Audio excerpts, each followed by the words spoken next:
First, I'm going to start with a poem that was published in Augur, which is the leading spec-fic literary magazine in Canada. They're fantastic. That poem is called Oracle Bone.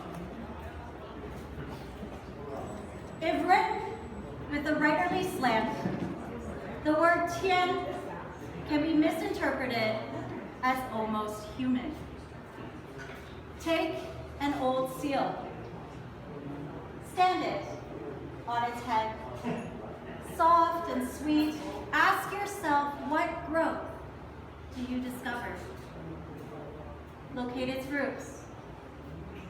Mongolian, Tenri, sky, heaven, heavenly deity.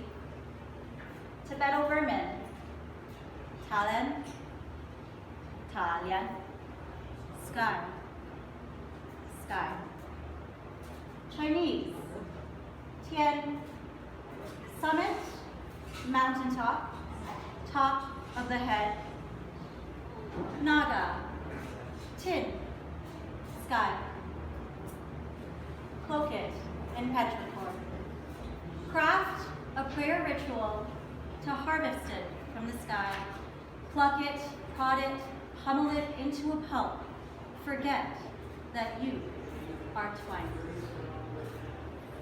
So this one is now called It's Hornet in a Bell Jar. I wrote it in the years following the death of my matrilineal grandmother. And Amma lived in this place in Taiwan that when you walked in, you could feel the quiet. And it's like, you could feel the quiet, but you could feel the footsteps of all of the people who had been in there before. You could hear the echoes of mahjong games in the parlor that was like down the hall.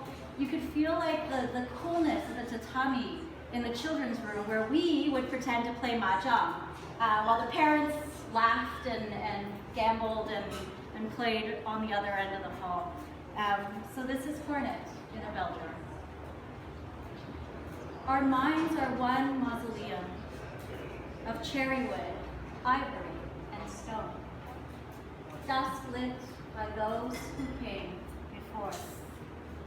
You call them ancestor, while I simply passerby, who fill these halls with their hallowed breath, making my half-hairs bristle, making me marvel at their touch, the origin of their dust, disquieted by what I discover.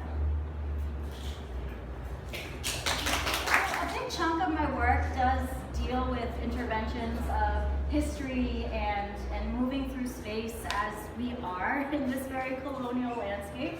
Another part of it actually works with visual art directly. I'm currently working on a collection of ekphrastic poetry, which for those who aren't familiar is poetry about visual art. So I'm going to perform an ekphrastic poem. I chose this specific artist because I think his work kind of speaks to what we're doing now. The poem is inspired by the work of Jan Vo. Born in Vietnam in 1975, Vo currently lives and works in Berlin and Mexico City. His artworks stem from personal relationships, fortuitous encounters, and historical as well as political events. They take their final form as objects that have accrued shifting layers of meaning in the world. So perhaps he will echo in your mind as you're looking around at all of these amazing works. This is called One Whose Name Was Water. Eventually, things diverge. Different. History is mutable, unsettled, always. Meanwhile, life is full of institutions.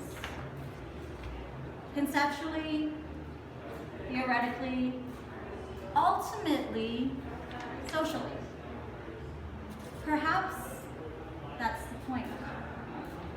Shifting documents,